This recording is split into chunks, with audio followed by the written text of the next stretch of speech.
இன்றைக்கி நம்ம யாரை பற்றி பார்க்க போகிறோம்னு பார்த்துட்டிங்கன்னா 80ஸ்லேருந்து இப்போ வரைக்குமே இவங்க பேரை சொன்னால் யாருக்கும் தெரியாதவங்க இருக்க மாட்டாங்க. அந்த அளவுக்கு பிரபலமானவங்க. இவங்க இறந்தாலுமேவும் இவங்க இன்னுமே ரொம்பவே பாப்புலராக இருக்காங்க. அவங்கள பற்றி தான் பார்க்க போகிறோம். அவங்க எல்லாருக்குமே தெரிஞ்ச சில்க் சுமிதா அவங்கள பற்றி தான். இவங்க பார்த்துட்டிங்கன்னா தமிழ்நாடே இல்லைங்க. இவங்க வந்து ஆந்திரா மாநிலம் எல்லூரில் பிறந்தாங்க. இவங்கள வந்து 10th வரைக்கும் தான் படிச்சிருக்காங்க. இவங்க அம்மா பார்த்துட்டிங்கன்னா, இவங்களுக்கு வந்து 14 வயசுலேயே மேரேஜ் பண்ணி வச்சுட்டாங்க. ஆனா, இந்த மேரேஜ் வந்து அவங்களுக்கு சுத்தமா புடிக்கல.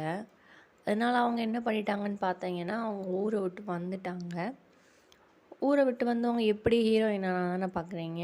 ஊர விட்டு வந்துட்டு ஒரு கடையில மாவாட்டுற வேலை தாங்க பார்த்துட்டு இருந்திருக்காங்க.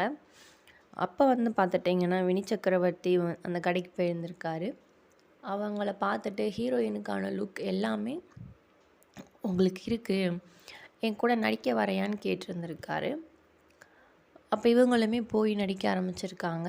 இவங்க மொத நடித்த படம்னு பார்த்துட்டிங்கன்னா வண்டி சக்கரம் தாங்க. வண்டி சக்கரம் அந்த படத்தில் நடித்து ரொம்பவே பிரபலமாயிட்டாங்க. அப்புறம் பார்த்துட்டிங்கன்னா இவங்க தமிழ், தெலுங்கு, மலையாளம் அப்படின்ட்டு நிறையா லாங்குவேஜில் நடிக்க ஆரம்பிச்சிட்டாங்க. இவங்க ஒவ்வொரு படத்தில் ஒரு பாட்டுக்கு மட்டும் கூட நடிச்சிருக்காங்க. இவங்க அந்த படத்தில் ஒரு பாட்டுக்கு நடிச்சிருக்காங்க அப்படின்னு தெரிஞ்சால் கூட, அதை பார்க்குறதுக்கே கூட அவ்வளோ கூட்டம் வந்திருக்கு அந்த காலத்தில். அப்போ இருந்து இப்போ வரைக்குமே ரொம்பவே ஃபேமஸ் ஆயிட்டாங்க. இப்போ ரீசெண்டாக பார்த்துட்டிங்கன்னா, இப்போ விஷால் படத்தில் கூட இவங்கள வந்து பிரபலமாக்கியிருப்பாங்க. இந்த மாதிரி நியூஸ்களை தெரிஞ்சுக்கிறதுக்கு நம்ம சேனல் லைக் அண்ட் சப்ஸ்கிரைப் பண்ணிக்கோங்க.